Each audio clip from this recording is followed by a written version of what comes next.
Legend of K Anniversary is an HD remake of a PS2 game from 2005, and unfortunately this remake feels like nothing but a fresh coat of paint was added. Legend of K is a 3D platformer and a pretty fun 3D platformer. There's so much to love about this game. It's colorful, the characters have charm, and levels are highly varied to prevent repetitiveness. You start the game out in a cat village to learn about these evil gorillas and rats trying to take over the land. So you train with your drunken sensei and you set out into the world to take these gorillas down. Along your journey you'll find crystals that boost your score to unlock collectibles such as concept art and weapon skins at the end of every level. You'll find health upgrades, magic upgrades, and new armor and weapons. I really love picking this world apart for its secrets and platforming my way through. You never know where the end of one level will take you, or even where the middle of the level will take you. You could end up in a classic epic boss battle, riding a wild boar, in a swamp, a city, a cliffside. Progression is so refreshingly unpredictable. What isn't refreshing though is the combat. The combat is very button mashy. Not too many moves you can do, and enemies really take forever to kill. Not only do they seem to be damage sponges, but they spam the block button like your little sister that doesn't know how to play fighting games. This usually isn't a problem if the battles are small, but most of the time you'll be lucky to face less than 4 enemies at a time, and while you're trying to break their defense, you'll be getting cheap shotted from behind. I didn't have too much trouble until about halfway through the game though. The difficulty spike was intense, and hopping right into nightmare difficulty from the start didn't help either. There's some life-saving pickups such as bombs and hornet nests you can find randomly or buy at a shop to bring into battle with you, and there are save shrines that revive your health and tons of extra lives around. But the health revival doesn't even completely replenish your health, and neither do the extra lives, making them essentially useless. I'm not sure what the developers were thinking with the extra life system.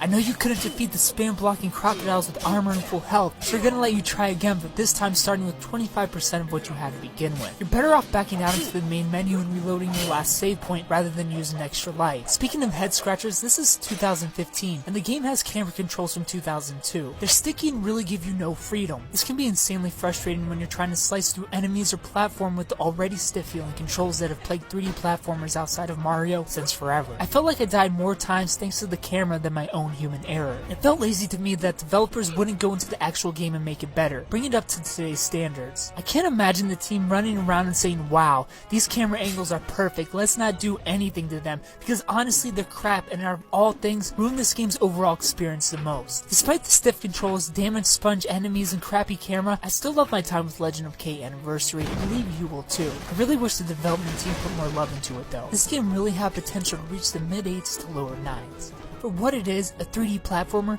8 out of 10. And as an overall game, 7.5 out of 10 if